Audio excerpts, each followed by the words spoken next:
Welcome to the Way Left podcast. I'm back. Took some time off.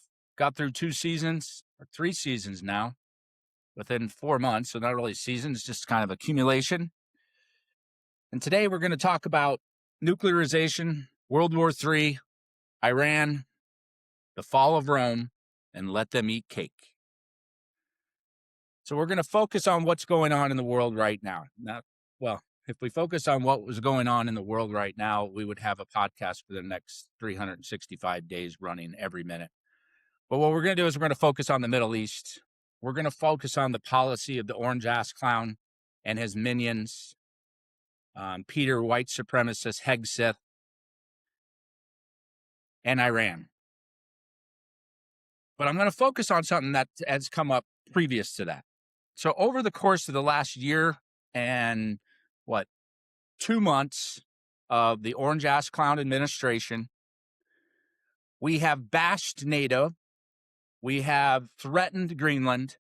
We have called Canada 51st state. We took out Maduro from Venezuela. Bad dude. Supposedly the biggest drug dealer in the world. Clearly not. We actually pardoned the biggest cocaine dealer in the world, the former Honduran president. We took out Maduro and then put, for the freedom of the Venezuela people, basically it's for the freedom of oil. We didn't do a regime change. We put Maduro's second in charge, Delcy Rodriguez, in place. Now she's playing ball.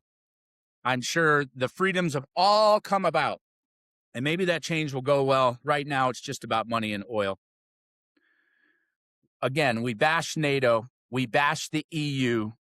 We bash liberalism, rights, freedom of speeches, freedom to protest, pluralism, secularism. We being the orange-ass clown. The sad thing is the orange-ass clown represents we, the United States. We've been going about the world basically destroying our list of allies like Canada, like the EU, even the UK, who's on a separate island now. I mean, it is a separate island, but they obviously did Brexit and they're not part of the EU. And now they're more susceptible to our pressure. So that's how we've gone about our foreign policy. We praise Putin. We fly him to Alaska, or he flies to Alaska. We roll out a red carpet for a murderous dictator who has had more people pushed out of windows or killed in their bathtubs or poisoned in the UK or poisoned in Europe than any man in recent history. He is another Stalin. He is another Mao who started a war with Ukraine, has killed millions. At a minimum, there's casualties in the millions and deaths, maybe under 1 million of his own people. We praise him. So we've created an ally in Russia, Witkoff and Kushner. And here we sit. So recently, we did a 12-day war in Iran, which was basically to say that Benjamin Netanyahu and Israel have said they're building nuclear weapons. They're weeks away. Now, this is the same Benjamin Netanyahu who also backed the Iraq war and that the Middle East would never be safer if we went in and took out the WMDs for Saddam Hussein. Guess what? That was a lie. And Bibi was behind that. And Iraq was not what you would call a good invasion. And the people in control in Iraq are not what we thought they would be. But besides that.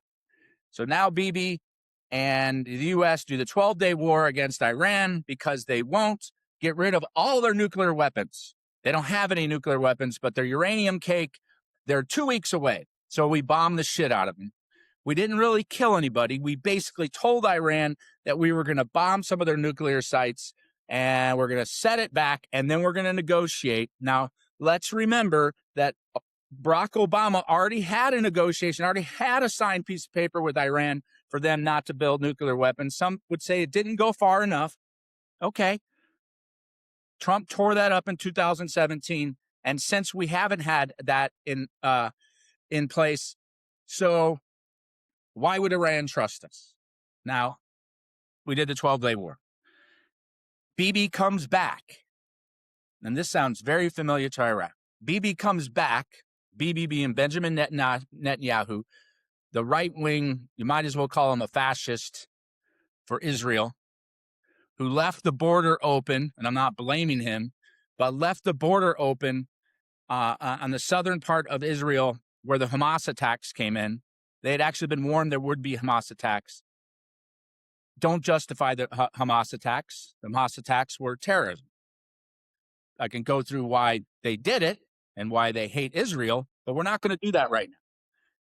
I'm not saying that he's to blame for that, but by doing that, Bibi has gone in and basically committed what would be borderline genocide, apartheid, and put them basically in a concentration camp state, that's Palestine, while expanding on the West Bank.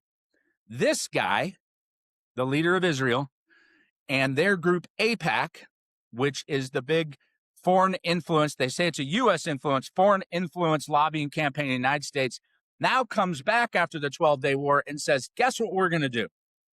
We're going to bomb Iran, with or without you, the U.S., with or without you. Now, he's done this before. He did it to Obama and Biden. Even Clinton said, hey, who's the juggernaut here? We're not going in with you. We understand that Iran has been a terrorist state. They have supported terrorist cells. We could go through the reasons for that, like the 1953 coup that we put in place and put a dictator in.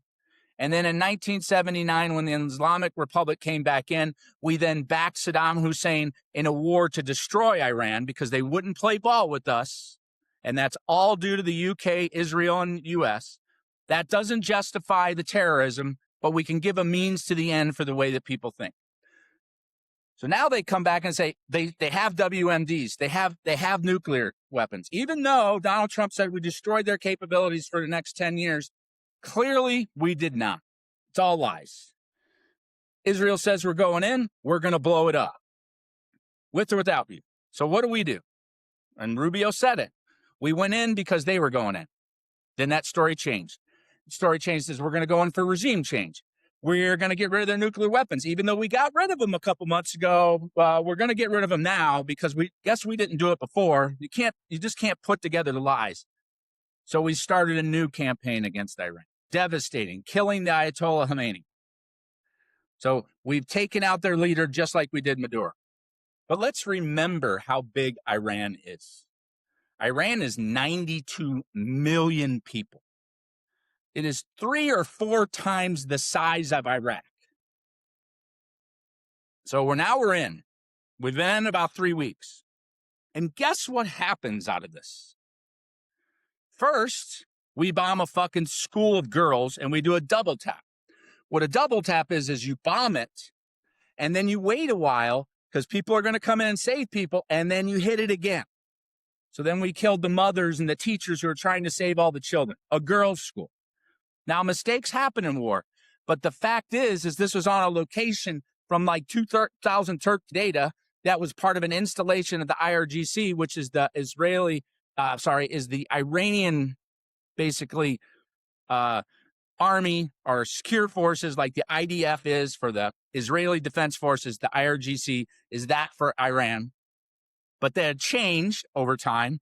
They did a double tap and they killed 150 to 200 kids, mothers, and teachers. And then we bombed the shit out of Iran.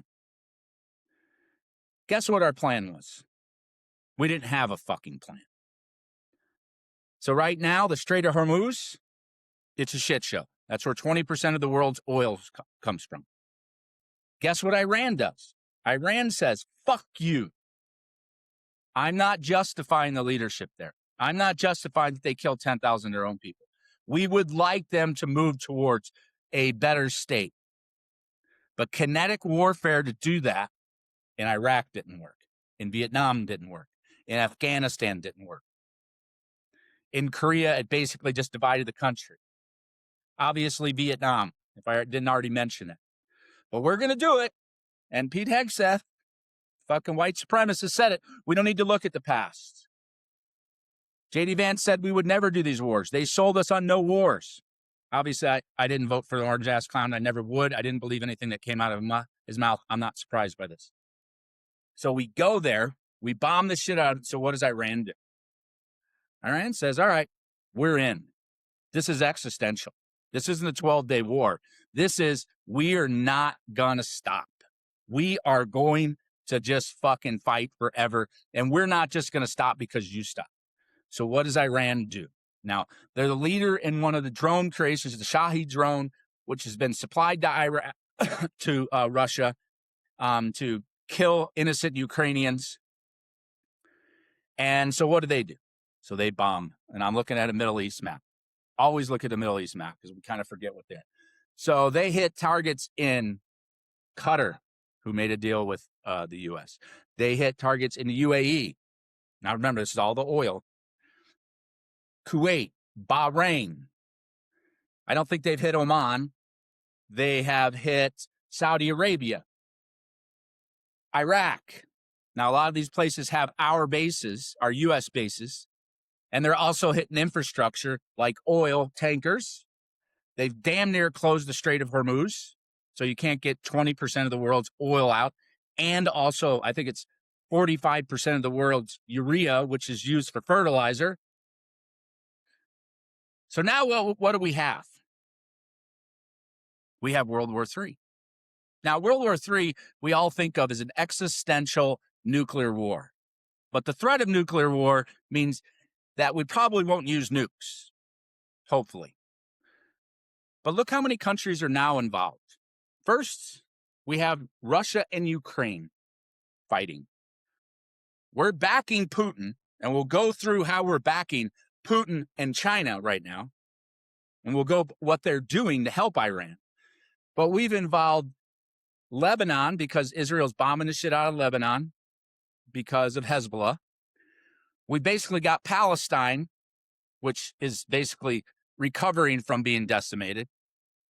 We have, let's see, who else we got? We got Saudi Arabia, we got Kuwait, we got Bahrain, we got Qatar, we got UAE, we've got Iran. Now there's strife going on in Afghanistan. We also have the Kurds in Iran. We have Iraq. Israel's bombing Syria, too. Parts of Syria. We've got Israel involved, who's getting bombed the shit out of. Again, we have Ukraine and we have Russia. And we also did an excursion in Ecuador. We've taken out the leader in Venezuela. We're talking about invading Cuba. So when we say World War III, it's quasi that, but it is a world war. There are a lot of groups involved. There are some European countries that have said, fuck you, Trump. That's what I would say. First, you didn't come to us. You said you were negotiating. Oman was there supplying a deal. You rescinded on that deal. You didn't involve us. You bashed NATO. You bashed the EU. And now you're bitching that you can't use our bases in the EU. They're not our allies anymore. What else are we doing? We'll get into the nuclearization next. What else are we doing in Iran? We're running out of munitions. So what do?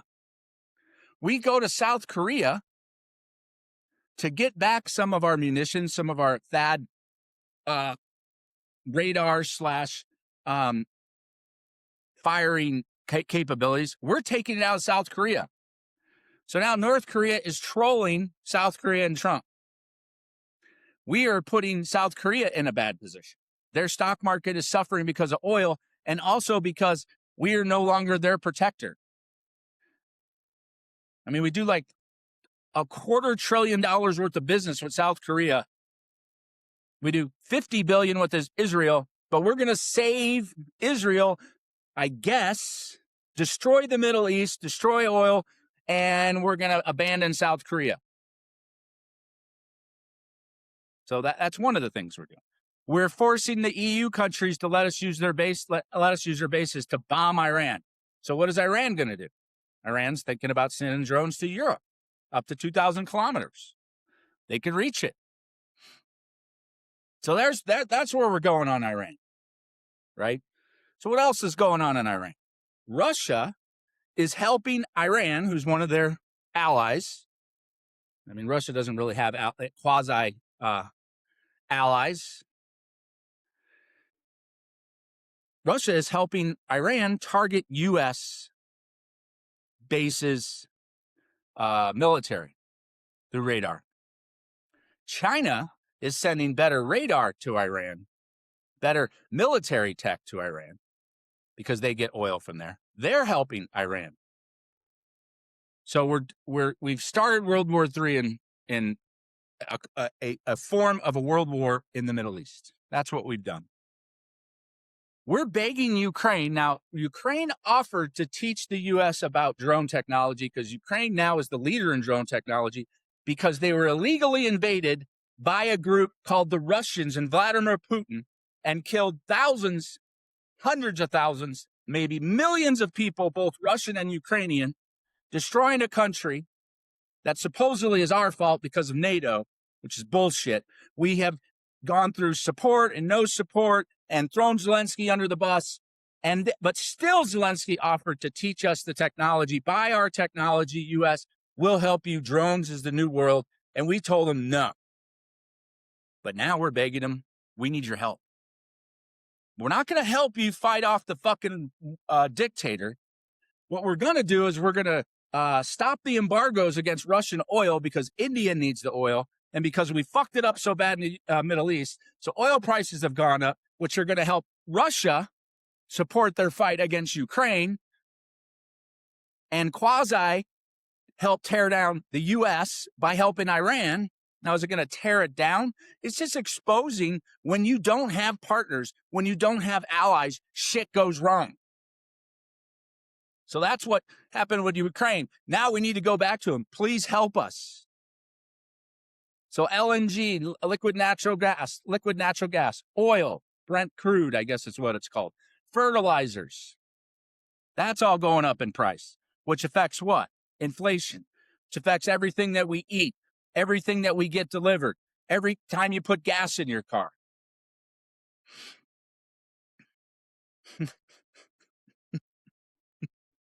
It isn't funny, but that's what's happening. Iran is, so in the Middle East, the way they get their water is desalination plants. Iran's basically said, if you're hosting a U.S. base, or if weapons are coming from your country, we're going to bomb you. So they're hitting desalination plants in some of these countries. Some of these countries have actually shut down. This is their big way to make money, their economics. They're shutting down their LNG. They're shutting down their oil refineries because of the bombings.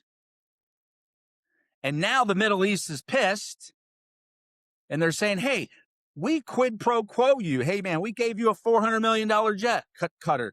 UAE did $500 million behind-the-scenes deal with the Trump group. Saudi Arabia promised all this money. And guess what we can't do?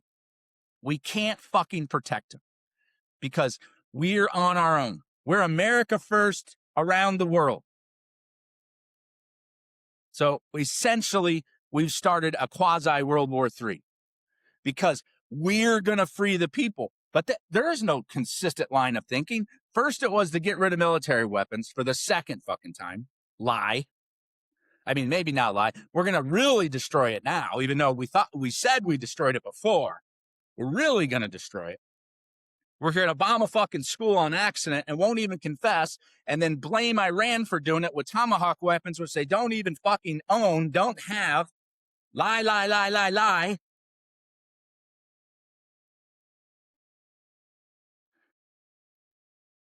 You got the whole Middle East saying, fuck this, we've got to find help. The U.S. is, I mean, they're just all pissed. They're like, what the fuck? Because what they don't realize is the orange ass clown is a nihilist, is a sociopath. He's not an ideologue. He doesn't give a fuck about you, Qatar. He doesn't give a fuck about you, UAE. He doesn't give a fuck about you, Kuwait. He doesn't give a fuck about you, Bahrain. He doesn't give a fuck about you, Iraq. He doesn't give a fuck about you, Saudi Arabia. He doesn't give a fuck about you, Lebanon. No matter how many fucking deals you do with them, he doesn't give a fuck about you. So at some point, even the people in Iran who've been bombed the shit up to Tehran, They've hit an oil refinery that's basically creating acid rain over the city. That's nice. Oh, it's just the cost of war. Again, what is their goal? Is it regime change? They say it's not now. It was. We're going to kill the Ayatollah Khomeini, and then we're going to have a good group come in. We didn't have the option like we had in Venezuela, where you take out Maduro and put in his henchwoman, Delcy Rodriguez. Again, Venezuela is not near the complexity of Iran. You also have massive immigration problems because people are going to leave. They can't eat. They're getting bombed. You got 92 million people in Iran. So we're not going to do regime change. We're not going to invade and help all the, we got all these fucking right wingers, Nancy Mace and Gunther Eagleman and Lindsey Graham saying, we're going to free the people of Iran. Right. You're for freedom, just like you freed the people in Venezuela. Just put them under a different dictator who's willing to do business on gold and oil with U.S. companies. I'm sure that's being shared around. I'm sure the people in Venezuela, since Maduro's out, everything's great. We hope for the best, but we don't have that plan in Iran. And what a fucked up place to do it. Another point here is, boy, wouldn't it be great if we were really heavily invested in alternative energies, like wind, like solar, like hydrogen, like hydro. Because then we'd be diversified, we would really be energy independent, and we wouldn't be as worried about the oil. That doesn't mean I would justify bombing Iran if not worried about the oil. But this is all about oil. Even Trump said it. We're going to get their oil, just like we got Venezuela's oil. Just like what we want from Greenland is their fucking rare earths. Just like what we want from Canada is the rare earths. We don't give a fuck about their people. And neither does Israel. And I know that Iran's a terrorist regime, but I've given up on the leadership of Israel. I'm not anti-Semitic. I do believe they need their own country. But they have fucked around with Palestine long enough. They're expanding into the West Bank, which they're not supposed to do. You have Gaza and the West Bank. Those are supposed to be Palestinian lands. They're expanding into the West Bank, putting up new Israeli settlements, which is completely against the law and completely against the rights of the Palestinians. But they have no rights. And I know there's some terrorist tendencies. But guess where terrorist tendencies come from? It comes from invasion. It comes from bombings. Now, sometimes you need to do it, but it doesn't seem like we needed to do any of this. We can't force the hand of the entire world to be a liberal democracy. Fuck, we're not even a liberal democracy in America since the orange ass clown came in. We tell lies, we sue companies, we hide files. So essentially, the orange ass clown's Epstein class, who's being mocked by Russia, being mocked by China. I mean, they're actually sending out like fucking TikToks, mocked by Iran, mocked by North Korea. And guess who all those are connected? Russia, China, Iran, and North Korea. They're all connected. We've used like 25% of our munitions. We've spent like $12 to $15 billion, but we can't afford subsidies for healthcare. We can't afford USAID to help fight disease and poverty. I mean, Kash Patel fired the whole group of fucking experts on Iran because supposedly they investigated Trump previously. Pete Hegseth has got rid of JAG, which is the Judge Advocates Group. I'm fucking that up. The lawyers for the Pentagon. He's gotten rid of generals. And are we shocked at this shit? If anybody can sit here and tell me that Pete Hegseth is what you think of as an intelligent leader, you're a fucking idiot.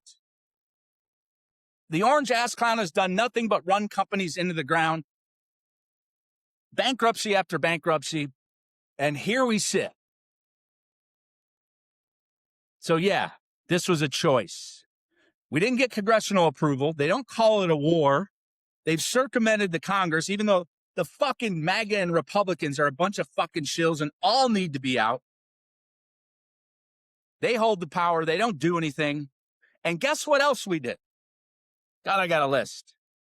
We cut taxes, especially on the rich.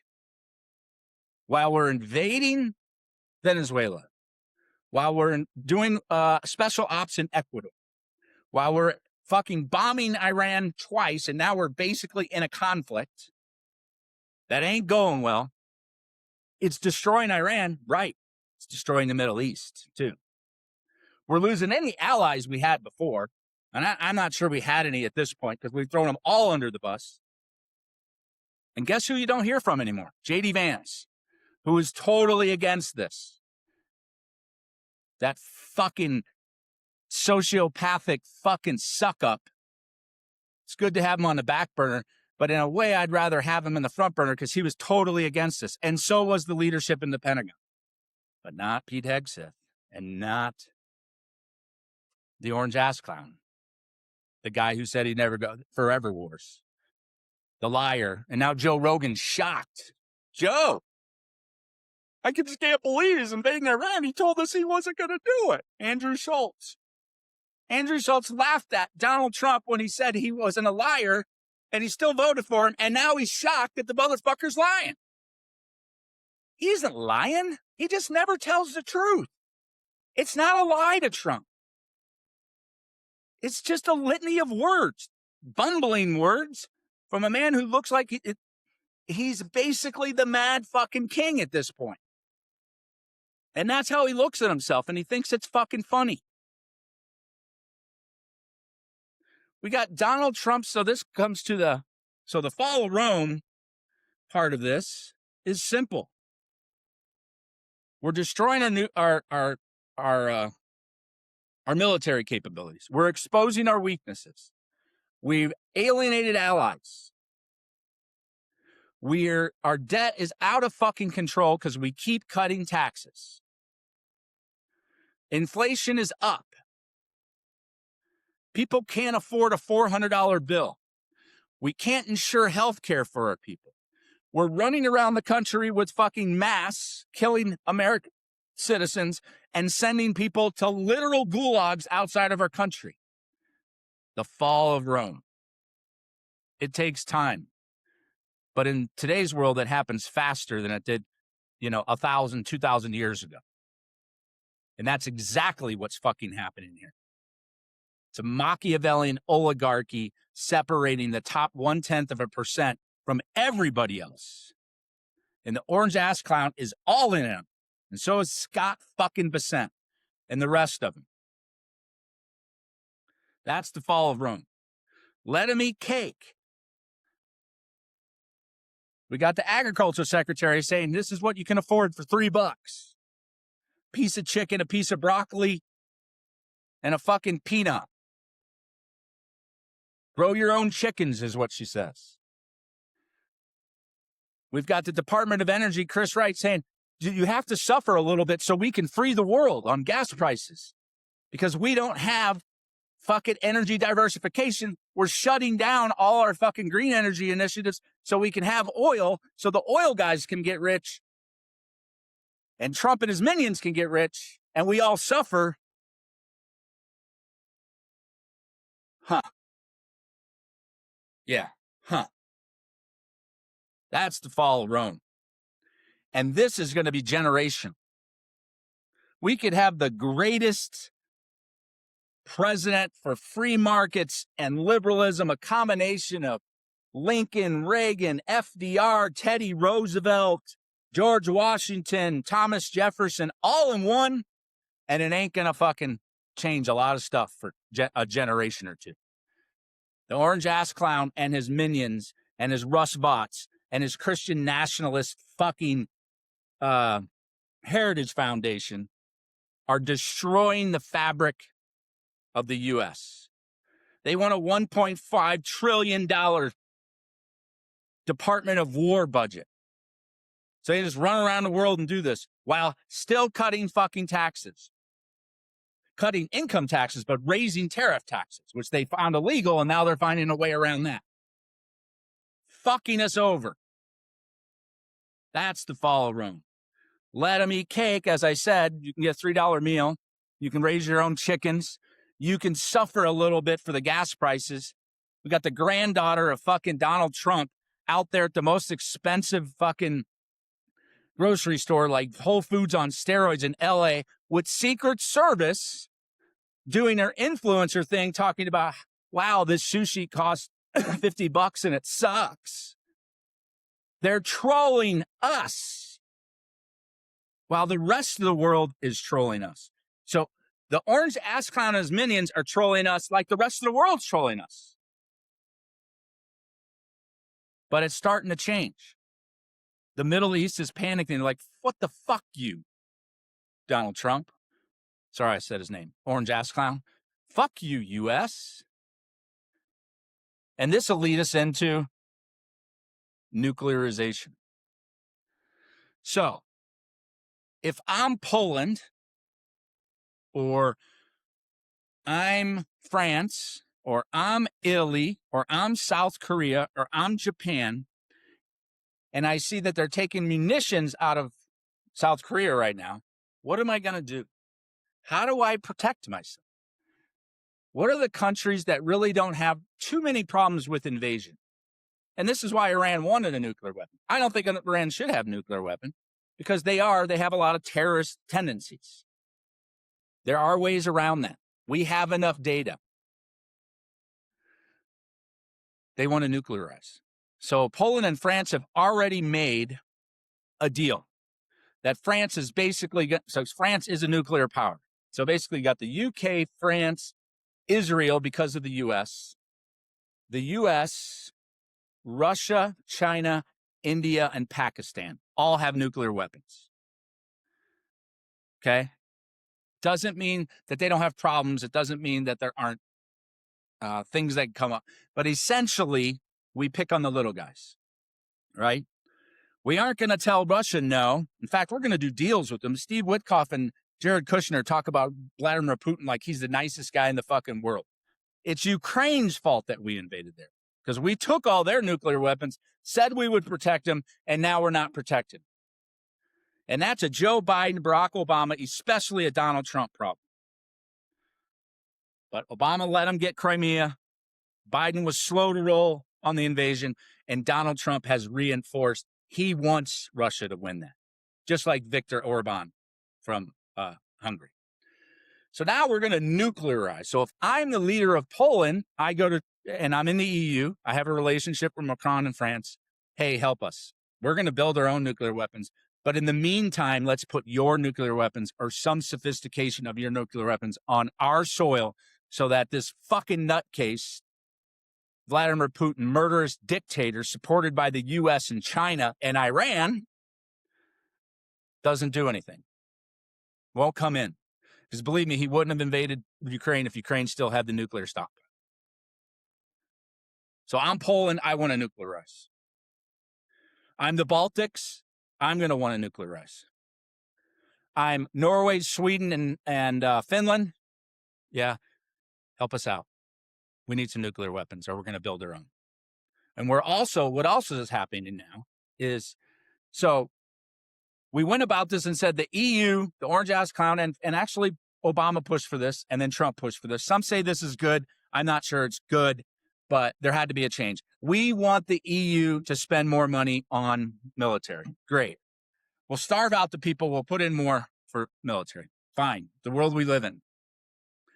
And the idea was for the U.S. is, well, you're going to buy all our shit, all our kit. Well, now they're changing that. Mark Carney's talking about that. We're not going to buy as many F-16s or whatever weapons that we're going to get from the U.S. Sweden's doing the same thing.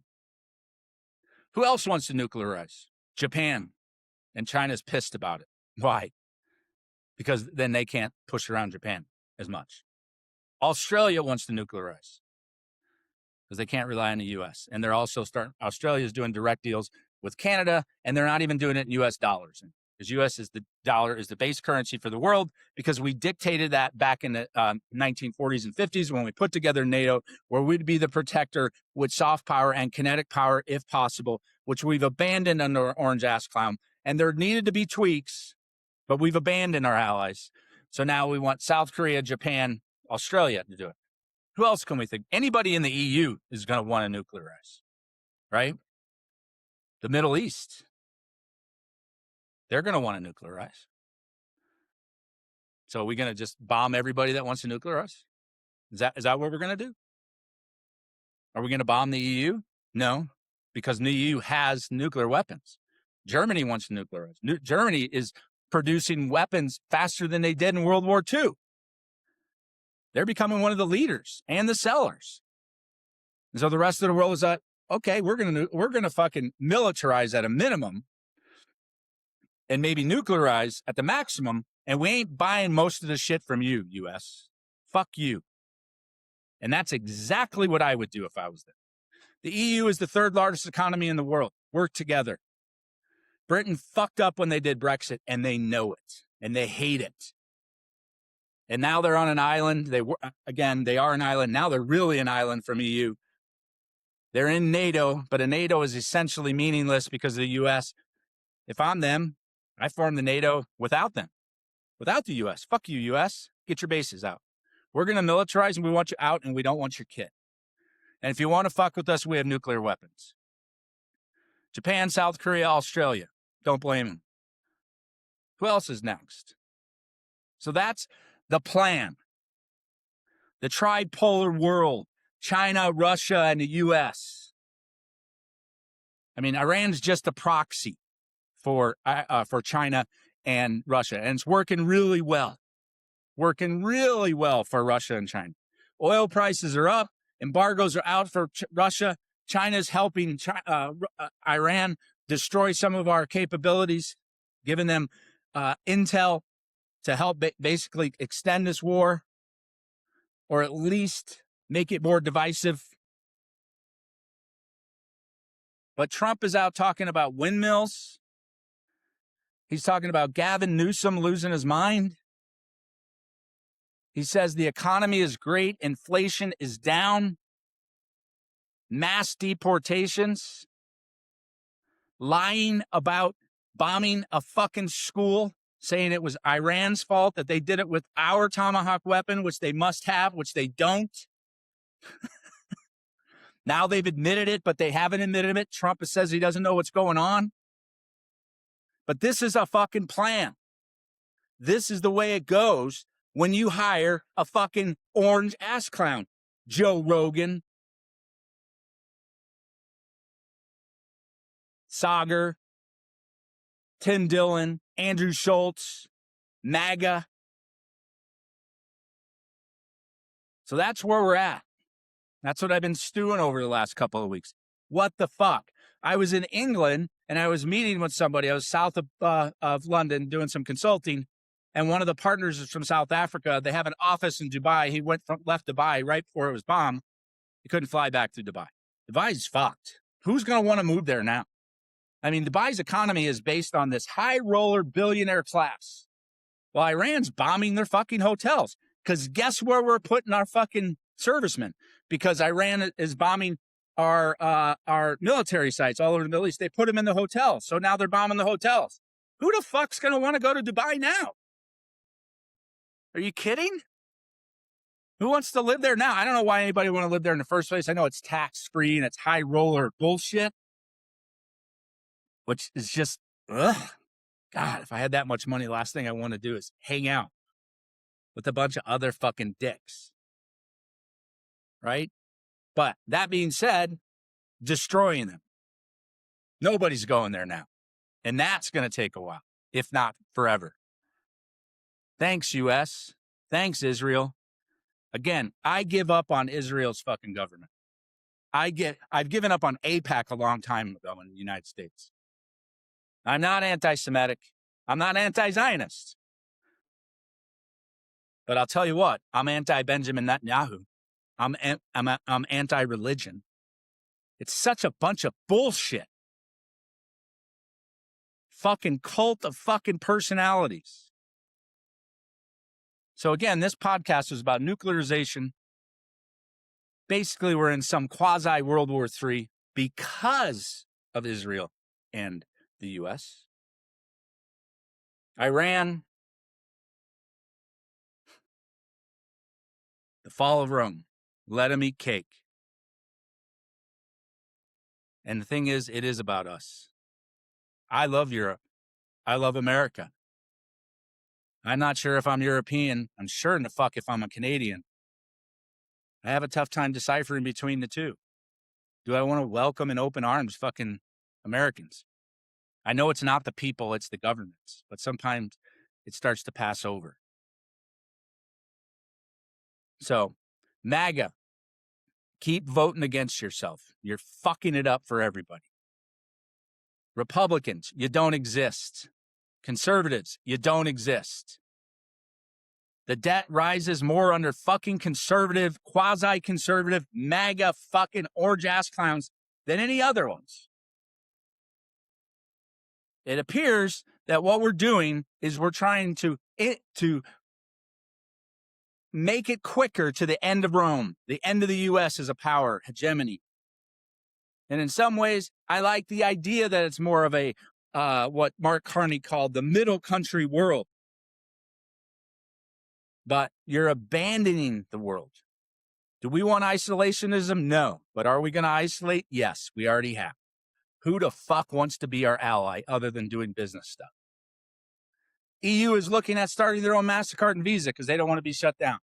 They very well might start their own SWIFT network for passing money. They're doing deals not in U.S. dollars, which they always did as the global trade currency. They're deciding not to do that. So bring it on, orange-ass clown. Tear it down.